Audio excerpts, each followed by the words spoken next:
Now speaking of the fix-it-all, which areas, Joe, are you going to do? Are you going to do every single last little bit that you did? Well, probably not. You know, if it's something I just flaked off kind of like that, I might not. You know, but then in other areas, after I sweep it, I'm going to have to make a corporate decision. This one's low enough, that one's low enough, that one's low enough. These, especially around an opening to go to the bathroom area in the master bath, transitions. See how I took this out, and that's about a 1/16 gap right there, divot. So once I mix it up, I'll just make a decision after I sweep all this. And you know, if I got enough fix-it-all and it's going pretty good and easy, I might just try, you know, take some on there, just kind of like sheetrock mud, you know. And I'll take my 3-inch. I got a 3-inch scraper blade, and I'll use the 3-inch to mix it up, and I'll put it on with the 3-inch. Look, this is my 3-inch sheetrock drywall knife. And it's got an angle on it, and see how it kind of tapers. Anyways, I'll use that, and I just happen to have it taped to my paint, or my broom handle, which I'm going to use as a paint extension pole.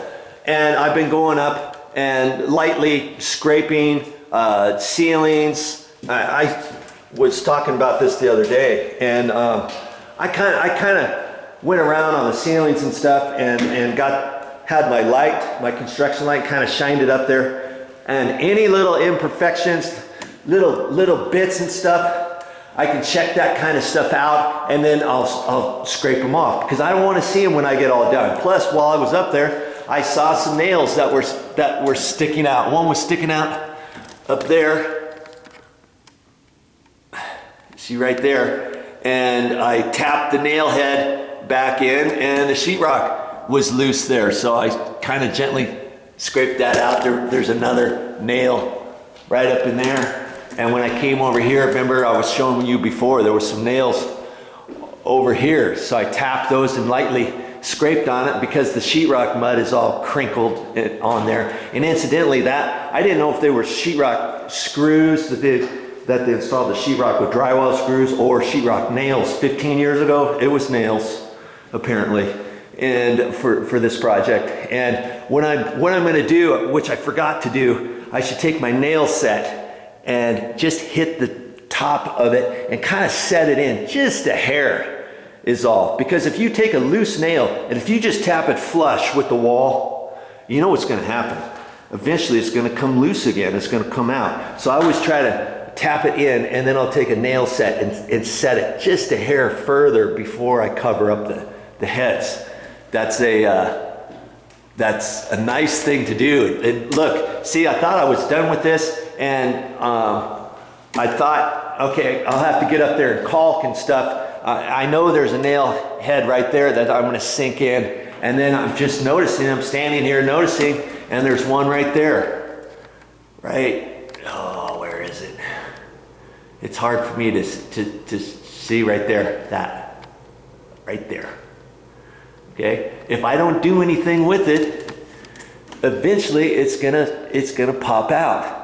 And I don't want that on my new ceiling. So I'm gonna go around and I'm gonna tap that with my hammer, take my nail set, any loose mud that comes off, I'll fix that with my caulking and dab it a little bit. And because while I was up there, I looked, and the inside corner from the ceiling to the wall, there's a little hairline crack that goes from about there up to about there. You can't see it, but it's there. So when I do the caulking and stuff, I'm gonna caulk that crack.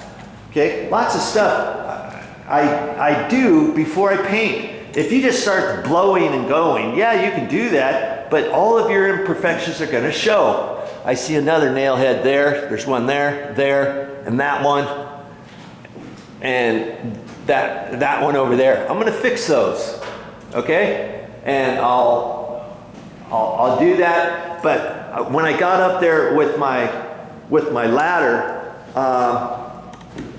I couldn't reach certain areas, so I just took my scraper and put some duct tape on there and did that. And then last night, you know, right before I left, after I was working on the floor, I had a little bit extra time.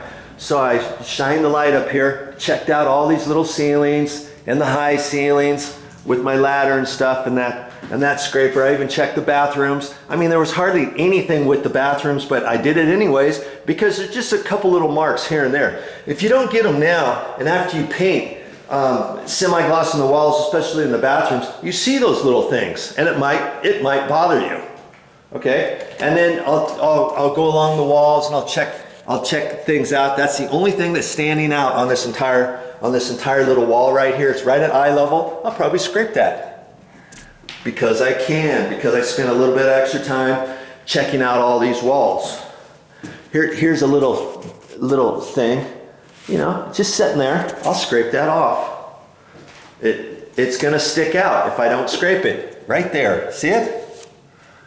I'll see that every time I come in this room if I don't do it now.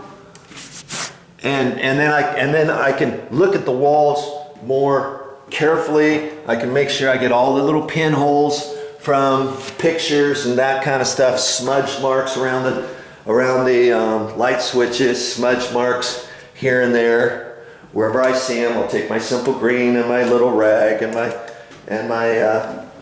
sponge, and then I'll even rinse them with water. I got all kinds of marks off the wall. I wasn't thinking that were going to come off yesterday afternoon.